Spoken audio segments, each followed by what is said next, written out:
Hey guys, it is Ryan. I'm not sure if you know this about me, but I'm a bit of a fun fanatic when I can. I like to work, but I like fun too. It's a thing. And now the truth is out there. I can tell you about my favorite place to have fun. Chumba Casino. They have hundreds of social casino style games to choose from with new games released each week. You can play for free anytime, anywhere. And each day brings a new chance to collect daily bonuses. So join me in the fun. Sign up now at ChumbaCasino.com. No purchase necessary. VGW Group. Void where prohibited by law. See terms and conditions. 18+.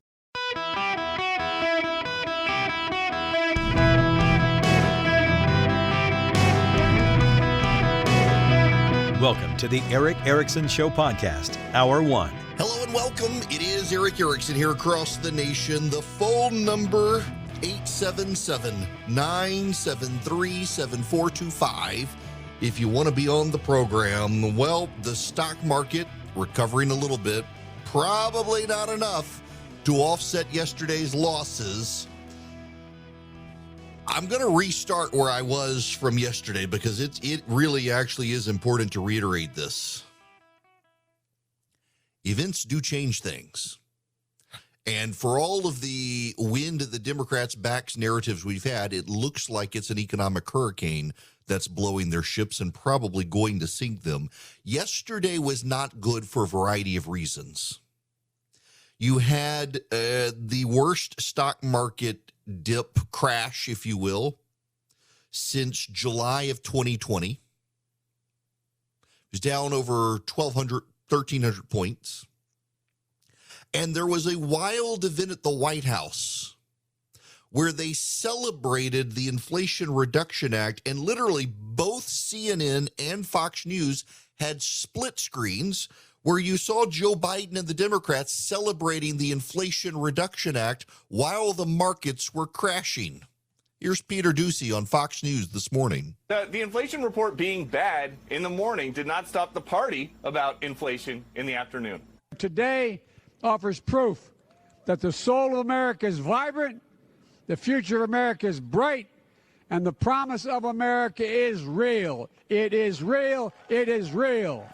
Well, this is real. Prices are 8.3% higher than this time last year, and that includes essentials like groceries up 13.5% since August 2021, and energy bills up 15.8% since August 2021.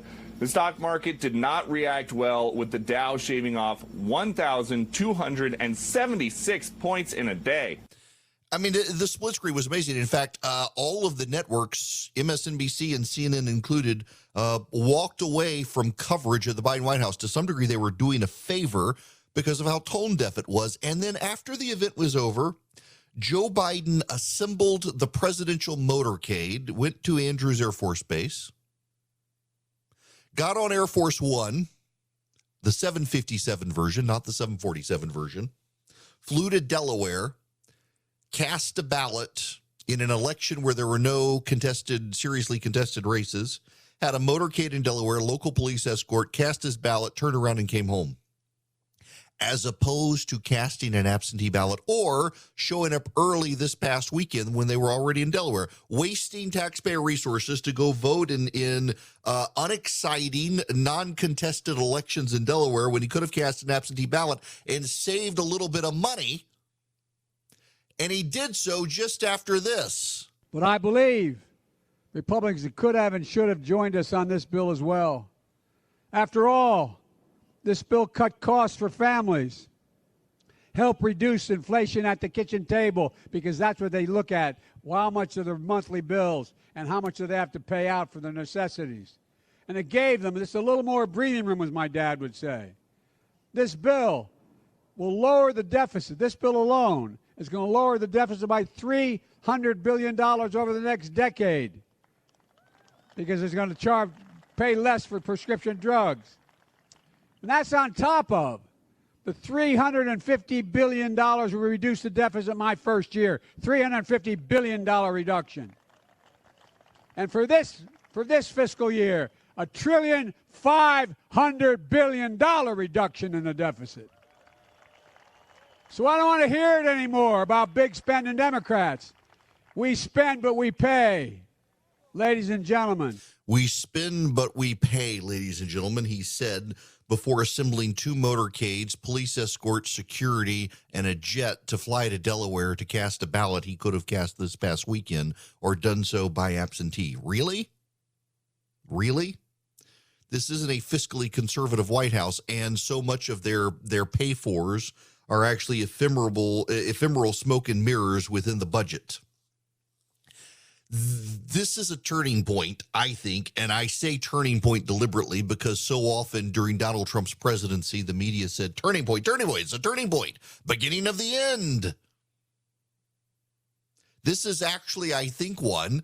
In Pennsylvania with the Fetterman-Oz race, there's polling out today that the number 1 through 5 issues, issue 1, issue 2, issue 3, issue 4, issue 5, they're all economic related. It's jobs, it's the economy, it's the cost of living, it's inflation, it's groceries. And the Democrats are celebrating what they call the Inflation Reduction Act, which when they passed it, they claimed it was actually a climate change bill. Now, there's juxtaposition here because I want to play you 2 pieces of audio. This is Karine Jean-Pierre, the White House press secretary, not the brightest star in the sky. Overall, prices have been essentially flat in our country these last 2 months. Flat, but up 8.3% from last year and still up from last month. Ross Sorkin, Andrew Ross Sorkin on CNBC reviewing the data. Number crossed. I was like, wait a second. Gas prices are way down. Yep. Interest rates are up. Like, I know it slowed a little bit, but this seems like still hot. Really, it's a hot number. And obviously, the markets agree. I mean, futures down about 2%, right? Joe, if you are the White House this morning, if you're the Federal Reserve this morning, if you're an American this morning, these are not good numbers at all. No. You are looking at the stock market down over 500 points on the Dow right now. So we are looking at a little over 2% down. And what's so interesting is you just said it. You know, everybody goes to the gas pump, you see the signs, and those signs were for inflation. I mean, that was actually a billboard for inflation for a very long time, but those prices are now down about 26%. But there's almost a silent inflation going on, or at least one that's not as visible to folks, which is to say that what we actually saw was that inflation has continued, or at least persisted, if you will. In large part, we're seeing it somewhat in food, but you're definitely seeing it in healthcare, and you're seeing it in shelter. Yeah, you're seeing it in shelter. You're seeing it in food. One last clip. This is Stephanie Ruhle, MSNBC, serves frequently as an apologist for this White House. Inflation, the thought that things are going to go down quickly, it ain't happening. You said it. Rent is high. Healthcare costs are high. Energy costs are high. And we talk about inflation as it relates to going to the grocery store. And for you and me, every time we go in there to get our milks, egg, butter, cereal, everything is still very expensive. So for families, the everyday things we're buying still cost a lot. Yes.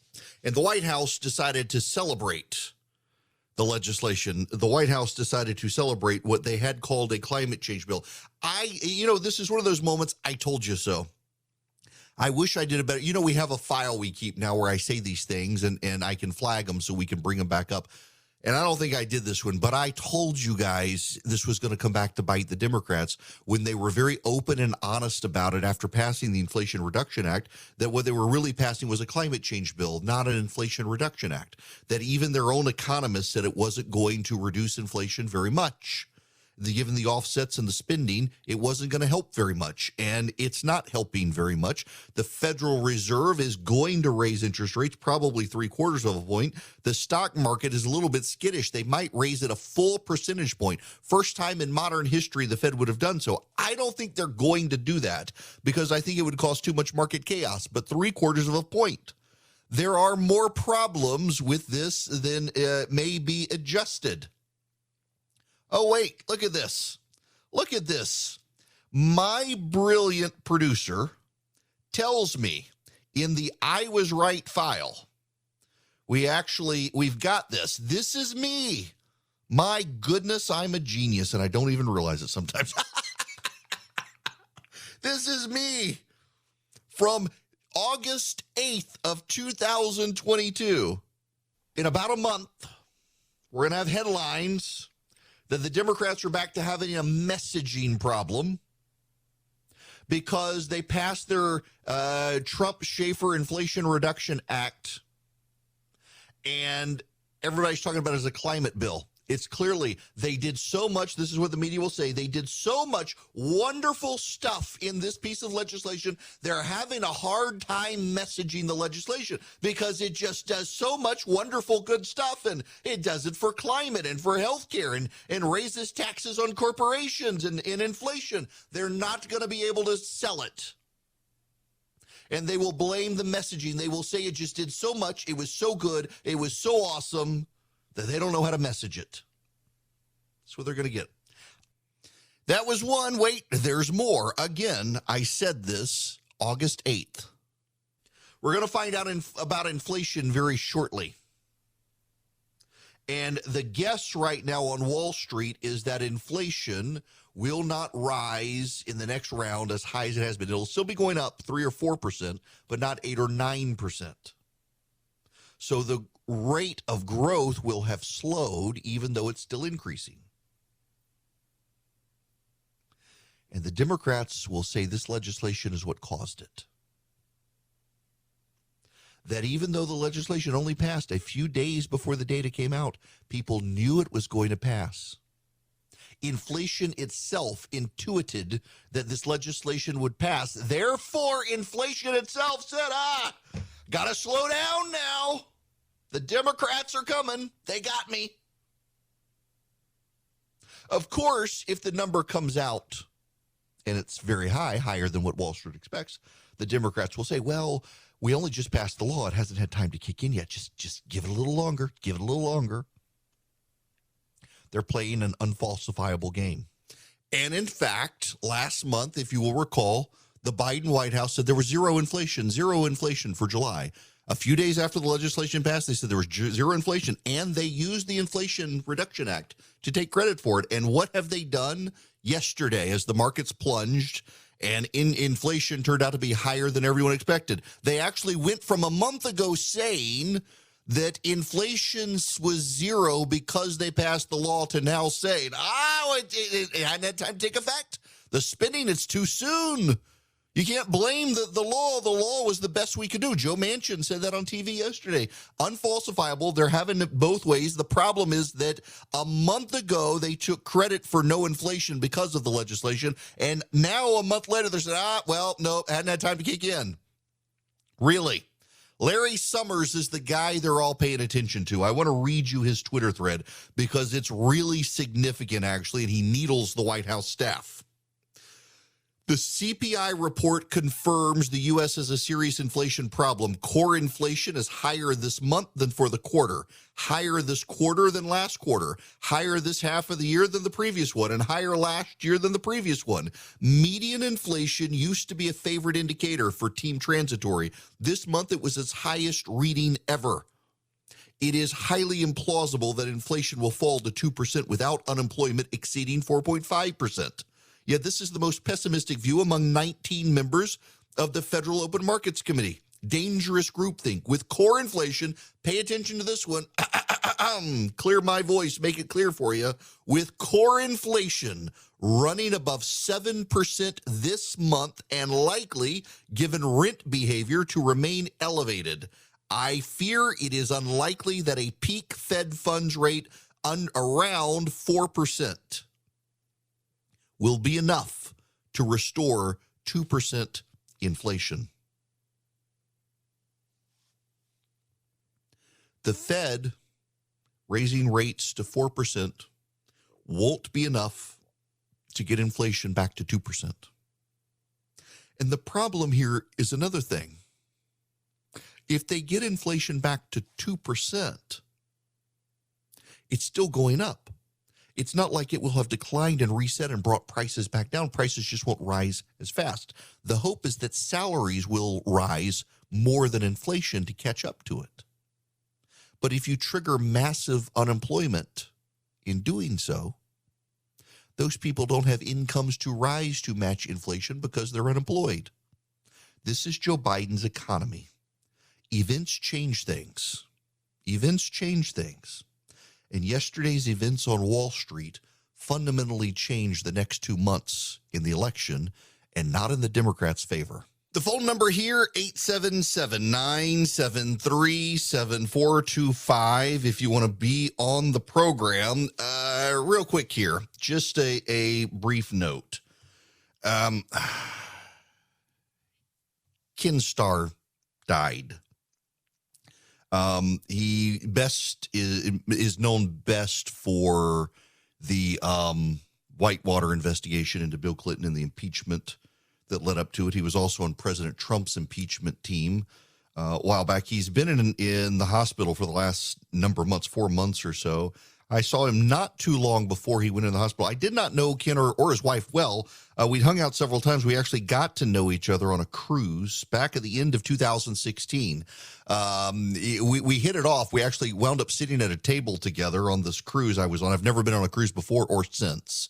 But I was asked to speak at an event. It was a political event after the 2016 election, where most of the people on the cruise did not actually think that Trump would win, and he did. I found the whole thing rather hilarious. His wife was not a big fan, was a fan and disappointed, I should say, because I wasn't a Trump supporter. He thought the whole thing was hilarious. We wound up hanging out and having a good time. And have subsequently had several chats with him. I'd actually wanted him to come on the show to talk about his book, but he got ill.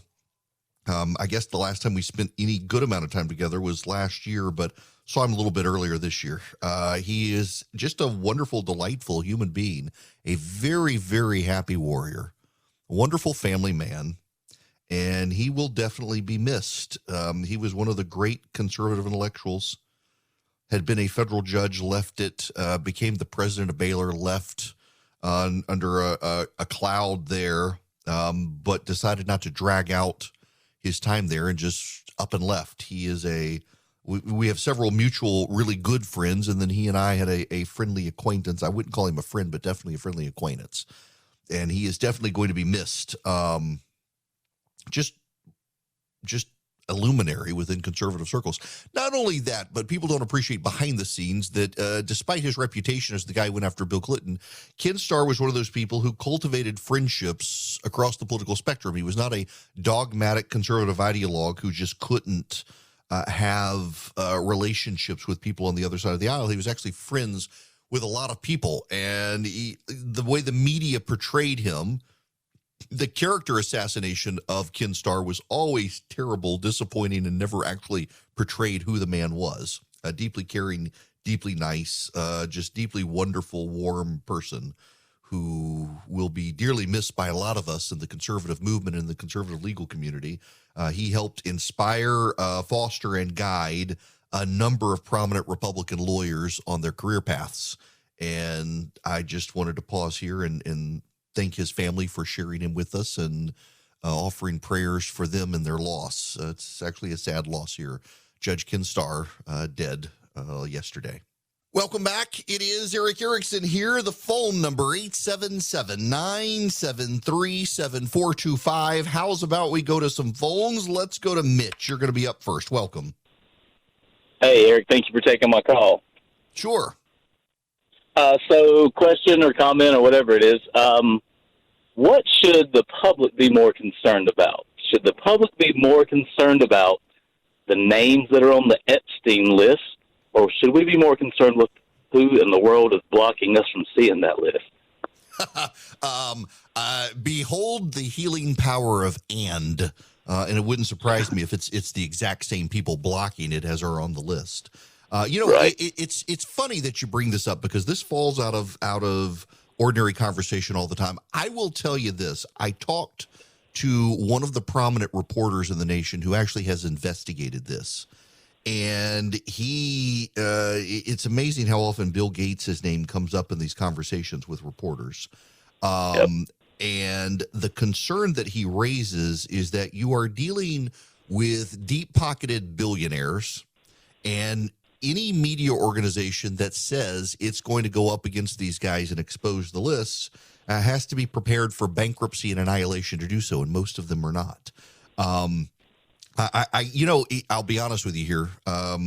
I really do think at some point this stuff does get exposed, and I think it should. I think what we're going to find is there are a lot of rich and powerful people and some people in the government, a lot of people out of the government who were friends with Jeffrey Epstein, who more likely than not did stuff. When you read the stories, this is what the reporter was telling me. When you read stories about Jeffrey Epstein, every single story, he's with young girls. You cannot have hung out with Jeffrey Epstein in any way, shape, or form without seeing him with young underage girls. And if you didn't raise questions or get creeped out, I mean, Gates's wife says she was thoroughly creeped out by the guy. Clearly, you're willfully ignoring it when he's around all these underage girls. In fact, this reporter says if you went to his apartment in New York, that's now been sold. There were girls all over the place, and he treated them all terribly. It was all very weird. It's not going to surprise me when this stuff comes up. Now, I'll leave you there, Mitch. I appreciate the phone call. I will say two more things on this subject. I'm a big believer that your sins eventually find you out. But also, I'm one of those people who takes comfort in the doctrine of hell. There will be some people, because of their wealth and status in this world, avoid our justice system. They will not ultimately avoid justice. And that actually gives me a lot of comfort. When the wicked get away with as much as they do and then perish, they still must face justice. They cannot abscond into eternity without facing it. And that gives me comfort, because there are all sorts of bad people in this world who will get away with a lot of stuff here, but won't ultimately get away with it. I continue, however, to be amazed at what seems to be the lack of curiosity. There was a several reporter, an NPR reporter who's investigated this stuff, and he had a very long Twitter thread. And in the Twitter thread, he commented how appalling it is that major institutions around the world continually rehabilitate people like Bill Gates, give him a pass, when clearly there was enough there that even his wife spoke out about his ties to Jeffrey Epstein. There was enough of something going on there. And he says that he's very, very concerned that there are lots of very rich people out there who they've paid off a lot of the girls. So the girls are under non-disclosure agreements. And they have essentially sent cease and desist orders to media outlets to not cover the information. It is remarkable that Epstein hung out with the people he hung out with, surrounded himself with young girls, and was given a pass. It's also very remarkable when you think about Ghislaine, what's her name, Maxwell or whatever, who is in jail for apparently having done nothing. I mean, if she actually was trafficking girls, there has to be a to whom. To whom did she traffic girls? If you can't name those names, then why is she in prison? Just a question. Just a question. Just asking questions, as the left would say. Just asking questions. It is something. Now we must move on to something else. One of the remarkable stories of the day. Reality seems to be dawning on Tom Friedman. Friedman is the China-infatuated opinion columnist at the New York Times, where all things seem to be new and shiny every day.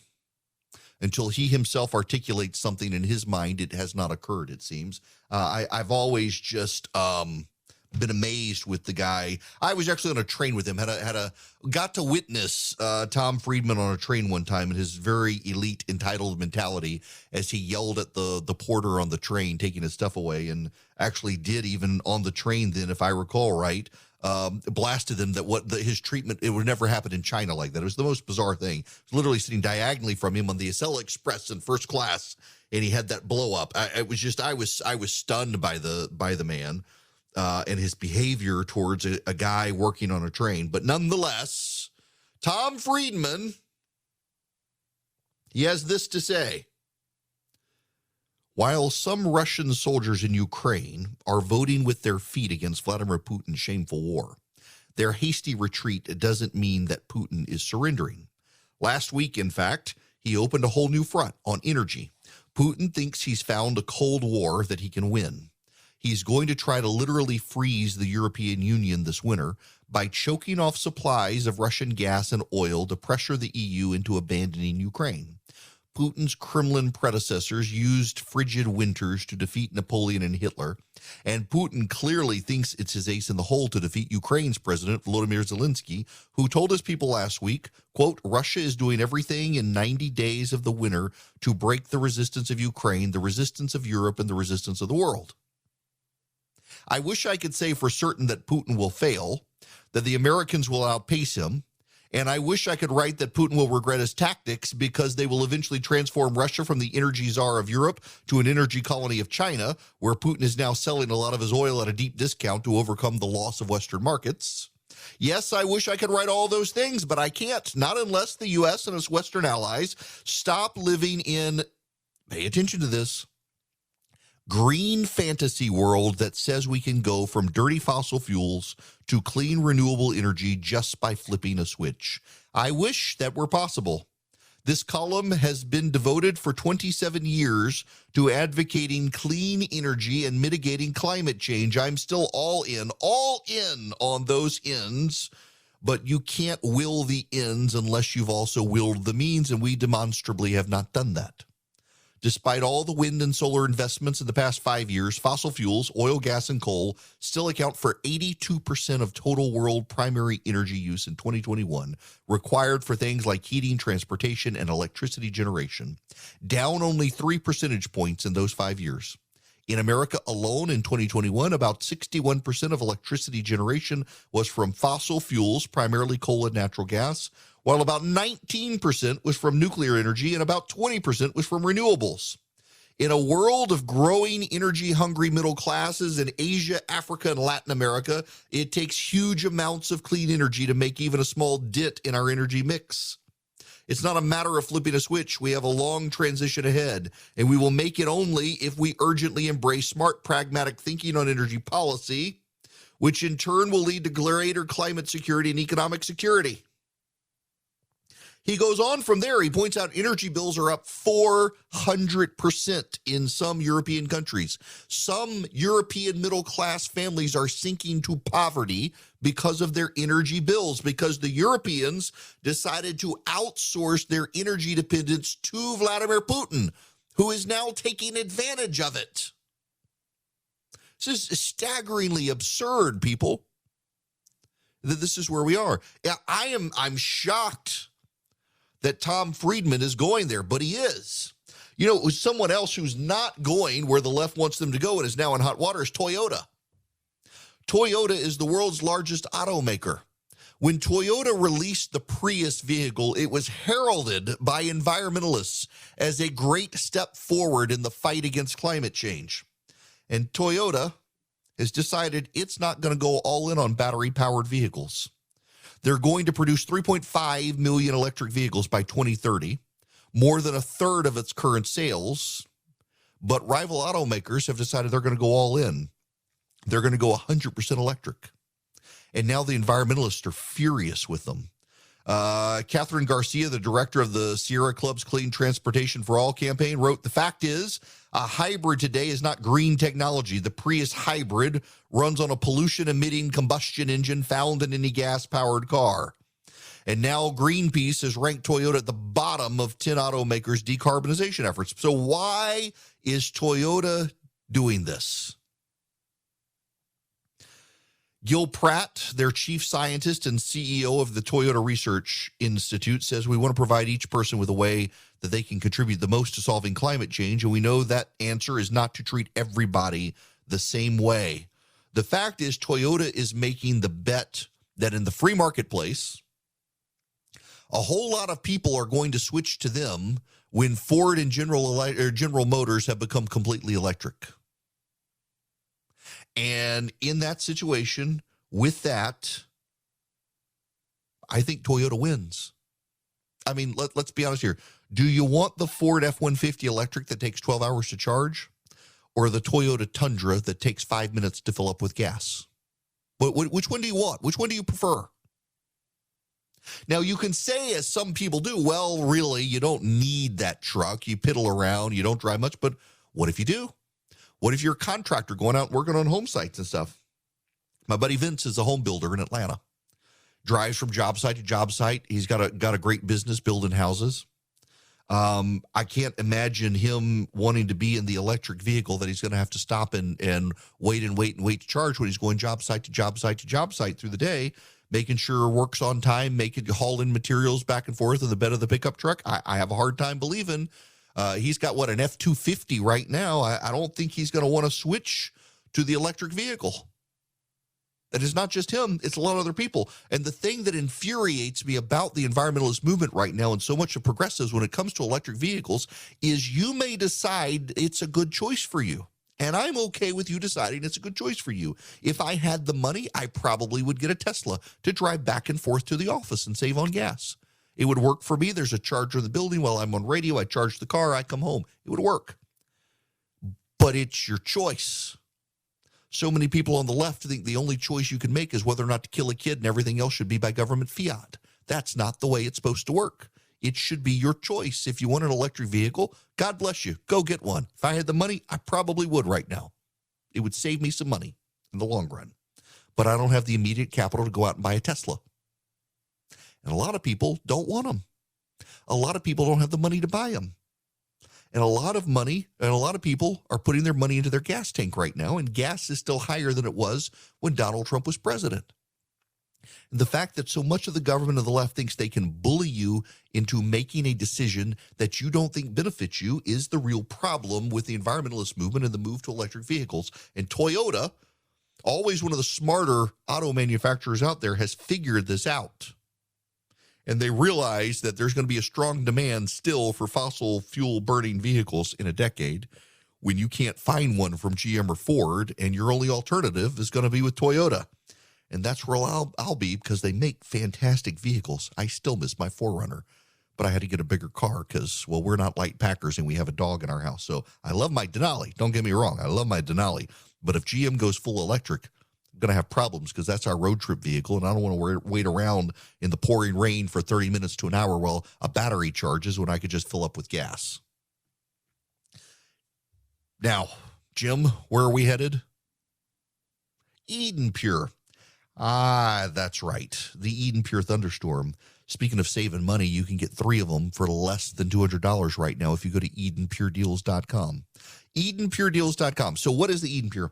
You know, I've talked about it as an air purifier, and the cool thing is it's filterless, so you just wipe it out. It's got metal plates that have a static charge that attract dust and pollen, viruses, bacteria.